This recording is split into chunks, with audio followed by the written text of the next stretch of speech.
common fear for a lot of us is public speaking. Well, my next guest doesn't quite have that fear. In fact, he's been called North America's next greatest speaker, and he wants to help you get over your fear. Sean Smith. Good morning, Sean. Good morning, Casey. It's great to be here. I'm glad you're here. I wasn't always free from this fear. No? Trust me. I used to be terrified to talk in front of people. What is it? I mean, I admit it. It's much easier for me to talk on camera or to you, but a group of people, it's a fear. It's interesting how it's situational. Yeah. You know, most people look at you and what you do, and you're out in the spotlight all the time. Like, how can you be afraid to speak? But I've met singers and people, you know, professional athletes, and there's just something about getting in front of the crowd that people freak themselves out. And the good news is we do it all to ourselves. So when you understand how we're doing it, then we can change and stop, you know, creating these fears. A lot of it is in our minds. It's We're all in our creating minds. it. Okay, so all of it. You say there's 3 mistakes that we can avoid when it comes to public speaking. The 3 biggest mistakes. And the first one I think is the one that most people do, and I call it the Judge Judy jail.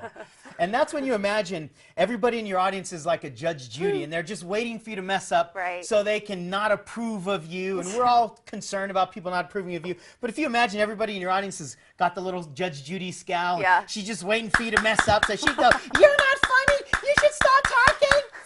I mean, we'll all freak ourselves out if we're too concerned about those judgments. And speaking is not about seeking approval from your crowd. It's just about sharing your truth. So this is probably the biggest one. The second one I call the Dumb and Dumber disaster. And that's when you don't have a lot of certainty about your topic. What you're talking about. But you want to impress people, right? It's like you want to show up and be all intellectual and use the big 25-cent words. But secretly, Casey, people are afraid that somebody's going to ask a question that you can't answer. And so you don't want to look dumb. And your audience can tell. And when they know that you feel dumb, you're going to feel dumber. And it's just going to spiral down from there.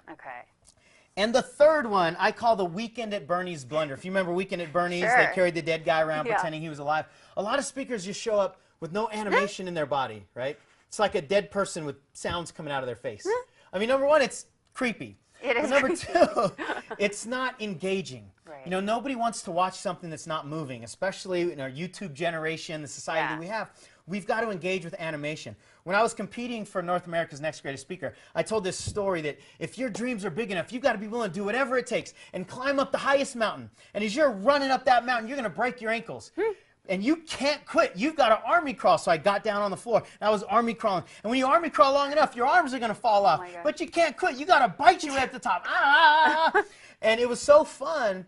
But you alluded to our fears, you know, being created in our head. When we tell stories like that, we're in our body.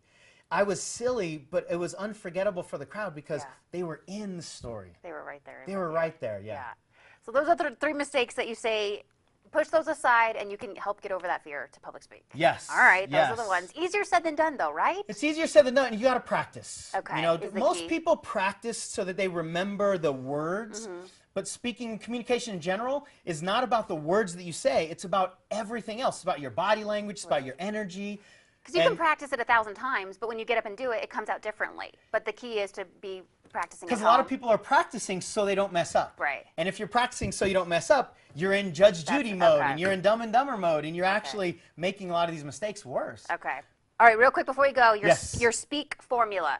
Simple. S is stories. Tell stories. They're easier to remember, and they're more memorable for the audience. P is presence. Be energetically connected to the crowd. E, energy. You don't have to be over the top like you're in a competition, but be animated. A is authenticity. This is my favorite. Just be yourself.